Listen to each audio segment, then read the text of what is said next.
Halo Sobat Alur, apa kabar?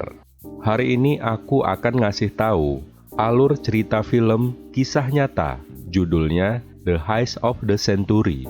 Alur film perampokan di Bank Banco Rio di kota Acassuso, Buenos Aires, yang berhasil ngambil 15 juta euro dari 147 brankas. Gimana ya caranya? Spoiler warning ya sobat, yang nonton sampai habis, ada plot twist yang rugilah kalau di skip. Sebelum nonton mohon dukungannya dengan klik subscribe, karena dukungan kalian berarti besar buat Sofar Story. Cerita ini dimulai dengan Fernando, seorang pelukis dan instruktur judo. Dia sedang dalam perjalanan pulang. Di malam itu, dia berdiri ngerokok. Habis itu dia buang ke dalam kolam air. Rokoknya bergerak ke arah yang nggak diketahui, sampai jatuh ke paret dekat Bank Rio. Fernando pergi ke paret itu. Adalah dia punya ide gila terlintas di benaknya. Besoknya, Fernando menemui temannya, Sebastian, seorang insinyur sipil. Fernando ngasih tahu ide merampoknya ke Sebastian. Sebastian nanya rencananya apa. Fernando cerita soal paret yang ada di bawah bank. Sebastian setuju, tapi dia nggak punya uang untuk mendukung rencananya. Mereka memikirkan seseorang untuk mendanai operasi. Fernando mikirin seorang teman lamanya, Debuza. Fernando mendatanginya dan memberitahu Debuza tentang rencananya. Tapi Debuza juga nggak punya uang. Dia punya teman yang punya uang, namanya Mario. Debuza mengatur meeting antara Mario dan Fernando. Pas mereka meeting, dia ngasih tahu detail operasinya. Mario suka idenya dan setuju untuk mendanai operasi itu. Mereka kemudian pergi ke paret dekat bank. Fernando menurunkan tali untuk tahu ukurannya. Setelah itu mereka pergi ke terowongan untuk memikirkan rencananya. Habis itu Fernando dan Sebastian pergi motret bank.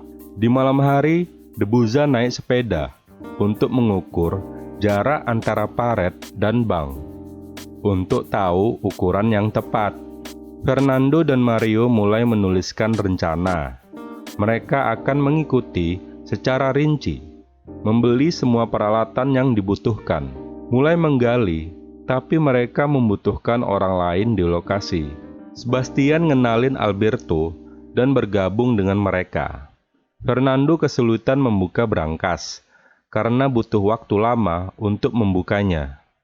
Dia meminta Sebastian untuk menciptakan mesin untuk membuka brankas secepat mungkin. Tapi brankas harus dilihat langsung. Itu sebabnya Mario menyewa brankas dari bank untuk mengetahui seperti apa bentuknya dari dalam. Mereka terus menggali hari demi hari, sampai mereka hampir mencapai tujuan mereka. Mereka menambahkan seorang pengemudi untuk membantu mereka melarikan diri. Tapi saat mereka berdiri menunggu Alberto, polisi menghentikan mereka dan menanyai mereka, mengapa mereka berhenti di depan bank. Mereka bilang kalau sedang nunggu teman.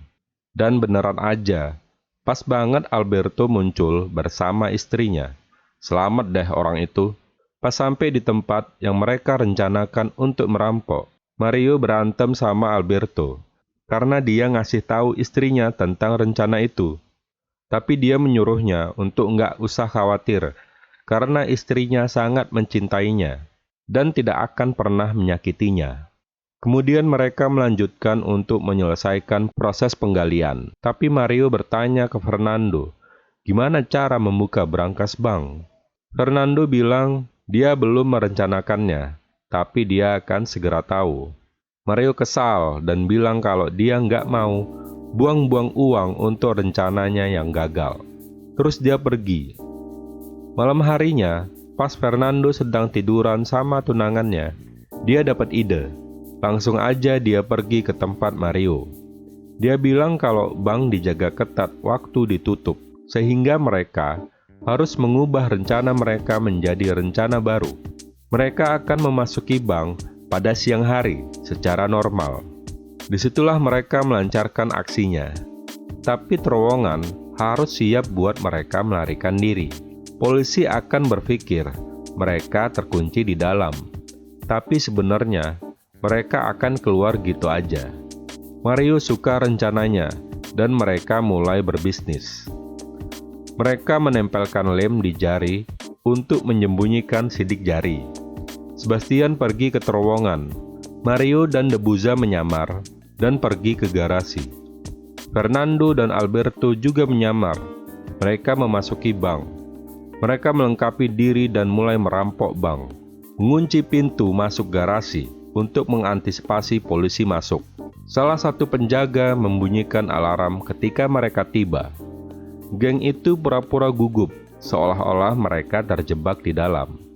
Mereka lalu mengarahkan pistol ke seorang perempuan, menyandranya, meminta karyawan yang bertanggung jawab soal brankas untuk bukain. Mereka mengeluarkan petugas keamanan, tapi sebelum mengeluarkannya, mereka ngambil ponselnya. Terus CCTV di dalam bank dihancurin. Saat ini Sebastian sampai bagian dalam bank lewat terowongan. Dengan demikian, rencananya berhasil. Mereka mulai merampok bank. Sebastian telah membuat mesin untuk membuka deposito dalam 7 detik karena uang yang ditempatkan di deposito tidak diberi nomor. Dengan cara ini, polisi tidak akan bisa menangkap mereka. Mereka mampu membuka semua brankas. Saat ini, Miguel yang bertugas untuk bernegosiasi tiba.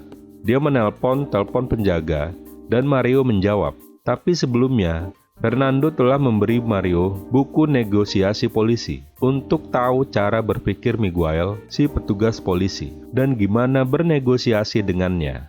Miguel bertanya kepada mereka tentang tuntutan mereka. Mario bilang dia ingin jaksa agung masuk ke bank dan menjamin mereka tidak akan dipenjara. Miguel setuju, tapi dengan syarat. Dia mengeluarkan Sandra dari dalam untuk membuktikan itikat baiknya. Mario menyetujui permintaan Miguel. Miguel menelpon Mario lagi untuk memberitahunya kalau jaksa agung siap masuk. Namun saat ini, Fernando berkomunikasi dengan Mario dan ngasih tahu mesin untuk membuka brankas rusak. Dia perlu istirahat sebentar sebelum berfungsi lagi.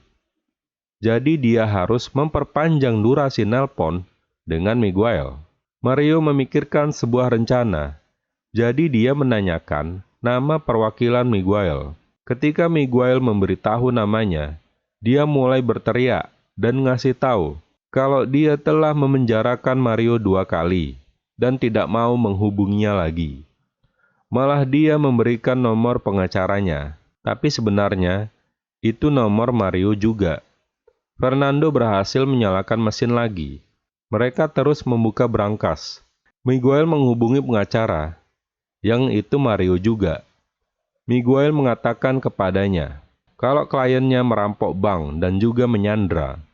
Pengacara menanyakan Miguel nama kliennya, tapi Miguel nggak tahu namanya saat ini. Kelompok itu akan menyelesaikan perampokan. Mereka mengumpulkan semua uang dan emas di dalam tas, dan menunggu waktu yang tepat untuk melarikan diri.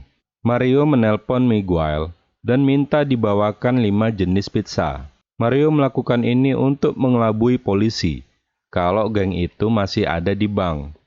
Tapi Miguel curiga. Miguel meminta orang yang bertanggung jawab untuk masuk ke bank dan membobolnya. Tapi petugas menolak masuk. Mereka kembali dan bertanya kepada manajer bank jika ada pintu keluar selain garasi dan pintu masuk utama. Tapi sayangnya, dia bilang kalau nggak ada jalan keluar lain saat ini. Geng itu mentransfer semua uang tunai yang dicuri. Mereka mengumpulkan semua senjata yang mereka gunakan dalam perampokan itu dan meninggalkannya di bank.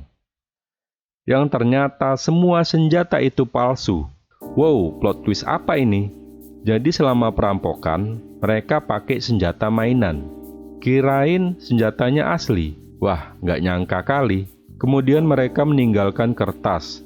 Mereka membersihkan tempat itu dan memasuki terowongan, lalu menutupnya dengan brankas. Mereka telah meninggalkan perahu di Paret untuk memindahkan uang.